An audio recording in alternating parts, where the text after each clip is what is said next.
Assalamualaikum warahmatullahi wabarakatuh. Salam sejahtera bagi kita semua. Rekan-rekan sekalian, pada hari ini saya Pramono Anung Wibowo dengan Rano Dul Karno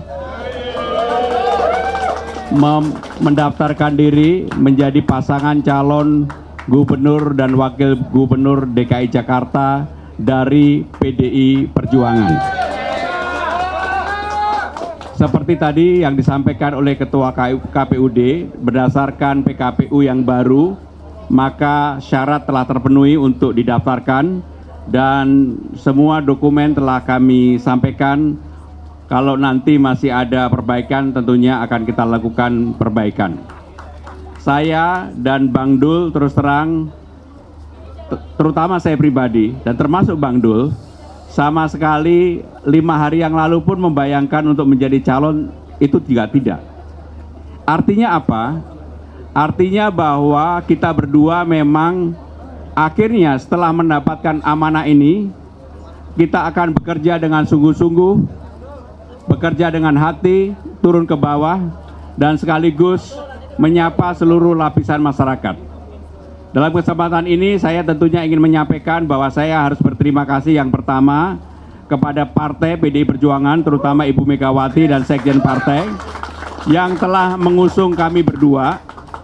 Yang kedua, secara khusus kepada istri saya dan keluarga yang terkaget-kaget menjadi calon, padahal hari ini harusnya istri saya sudah ada jadwal untuk datang ke acara kawinan sahabat kita berdua di Italia.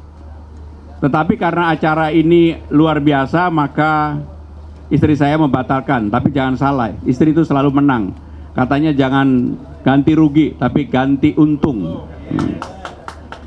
Yang berikutnya, secara pribadi, karena saya saat ini masih menjabat sebagai Sekretaris Kabinet Pemerintahan Pak Jokowi dan Kiai Haji Ma'ruf Amin, saya telah menyampaikan dan memohon izin kepada Presiden sebanyak 2 kali. Ketika menyampaikan permohonan izin yang pertama, beliau dengan spontan menyampaikan, "Mas, tidak banyak orang yang mendapatkan kesempatan seperti ini, harus maju." Walaupun terus terang pada waktu itu saya masih ragu-ragu mau maju atau tidak. Besoknya kemudian saya minta izin kembali kepada Presiden, "Bapak, saya akan maju karena memang permintaan partai, desakan dan sebagainya untuk maju." Akhirnya beliau menyampaikan bahwa ya sudah, maju saja, bismillah. Artinya apa? Saya telah mendapatkan izin baik oleh istri dan keluarga, oleh Presiden, dan yang terutama tentunya oleh Ibu Megawati dan partai yang mengusung kami untuk menjadi calon presiden dan calon wakil presiden pada tahun 2025, tahun 2030.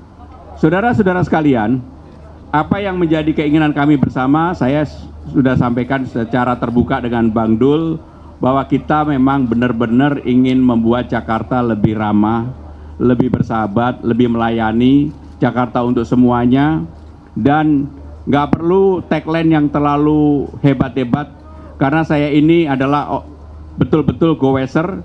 Hampir setiap minggu saya goes 3 kali maupun lari di GBK, sehingga saya tahu daerah-daerah yang perlu dilakukan perbaikan. Banyak orang bertanya kepada saya pribadi, "Mas Pram, kan nggak pernah muncul di ruang publik lebih dari 7 tahun. Saya memang tidak pernah muncul sama sekali. Memang diwawancarai juga tidak mau, disut nggak mau, paling ada di belakangnya Pak Jokowi atau di belakang Ibu Mega. Karena selama ini memang mengerjakan untuk dapur.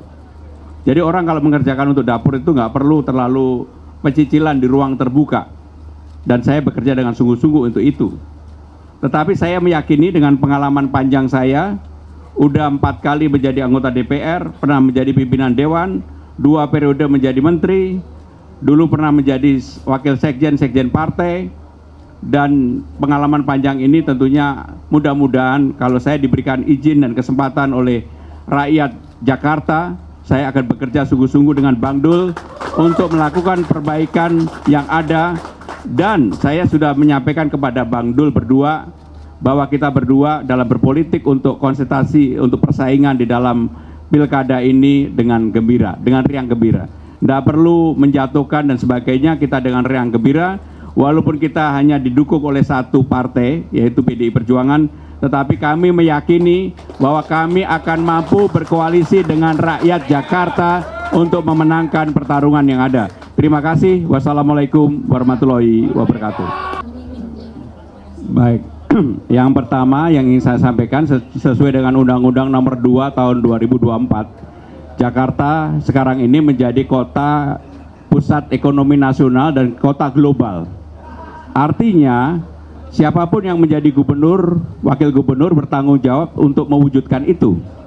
Dan yang tidak kalah pentingnya, saudara-saudara sekalian, sebenarnya Jakarta ini sudah dibangun dari gubernur ke gubernur. Dan sayangnya, pembangunan itu tidak berkelanjutan. Kami berdua kalau diberikan kesempatan apa yang menjadi legacy, mulai dari Pak Sutioso, Bang Foke, kemudian Pak Ahok, Pak Jarot, Pak Anies, semuanya akan kita lanjutkan dan kita akan lakukan perbaikan. Karena nggak bisa pembangunan itu dilakukan sepotong-potong. Itu yang pertama. Yang kedua, saya selama 2 periode sebagai sekretaris kabinet, seluruh sidang-sidang kabinet saya memahami, sehingga persoalan pembahasan tentang LRT, MRT, kemacetan di Jakarta, persoalan-persoalan yang ada di Jakarta, itu yang dibahas di kabinet saya memahami dan saya yang membuat risalah rapat, kemudian meneruskan kepada semua menteri untuk dilakukan perbaikan nanti dan sebagainya. Kenapa tadi saya sampaikan bahwa tagline nanti penting, gimmick penting, tetapi yang tidak kalah pentingnya adalah kontinuitas melakukan pembangunan itu dengan tidak perlu terlalu banyak tetapi fokus dan melakukan perbaikan. Saya sebagai goeser, terus terang aja, salah satu contoh saja, kebetulan di sini ada Pak Ahok. Setiap kita udah 3-4 kali dalkot, selalu pulang apakah naik Ahok atau tidak.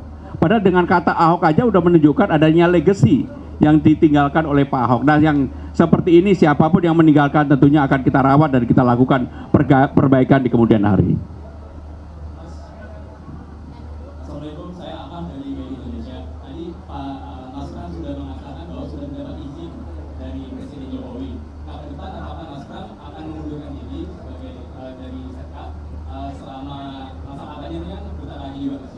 Yang kedua, Mas, sorotan publik akhir-akhir ini terhadap Nasran, khususnya di sosial media, Mas, di X itu terutama ada tweet-tweet masa lalu yang dinilai seksis dan misoginis. Bagaimana Nasran menjelaskan itu? Terima kasih. Yang pertama saya jawab yang kedua dulu. Jadi era di tahun 2010, orang-orang yang bermain Twitter itu eranya adalah era bercanda, seperti TikTok sekarang. Kalau dilihat di potret pada hari ini, TikTok tentunya sangat menarik. Saya termasuk yang menonton untuk itu.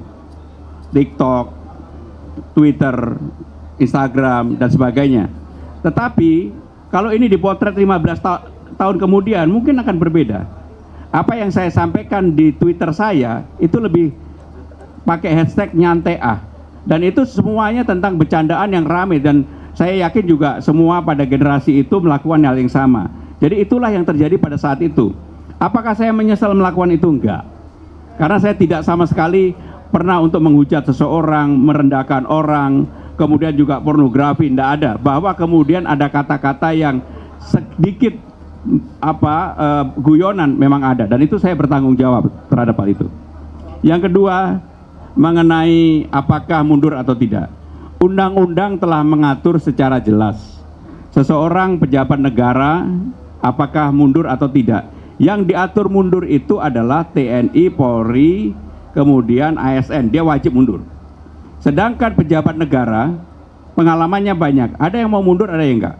Terus terang secara pribadi saya tidak buka, saya sebenarnya menyampaikan itu, tetapi secara garis besar karena ini penetapan baru kemudian tanggal 22 September, saya akan bekerja seperti biasa. Saya akan menggunakan waktu saya untuk turun ke lapangan di luar jam kantor, dan saya akan tetap bekerja secara profesional karena itulah yang menjadi kekuatan saya pribadi. Kalau saatnya diperlukan untuk mundur, bagi saya ringan-ringan aja, mundur-mundur aja, bukan hal yang terlalu serius. Tetapi yang tidak kalah pentingnya, saya tetap ingin memberikan kontribusi selama saya masih diberikan kesempatan untuk bekerja, memberikan pelayanan terbaik bagi pemerintah, bagi presiden, bagi wakil presiden.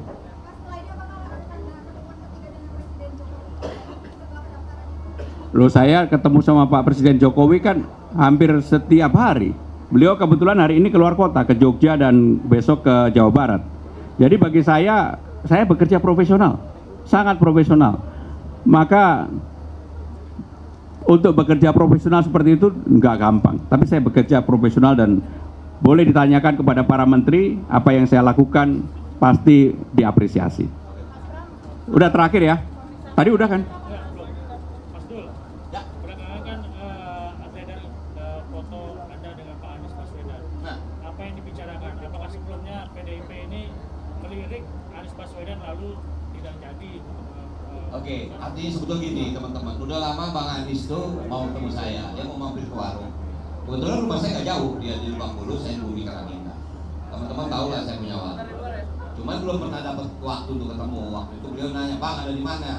Saya ada di BKN. Jadi teman-teman bisa tahu beliau tuh berkunjung bukan ke DPP partai, tapi ke BKN, Badan Budaya. Kebetulan gedungnya di belakang.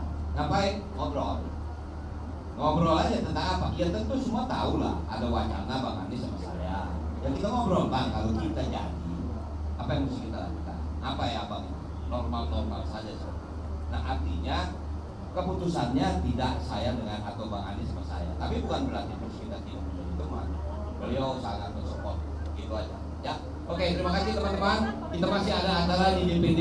Kalau mau ke sana silakan. Ya terima kasih. Assalamualaikum warahmatullahi wabarakatuh.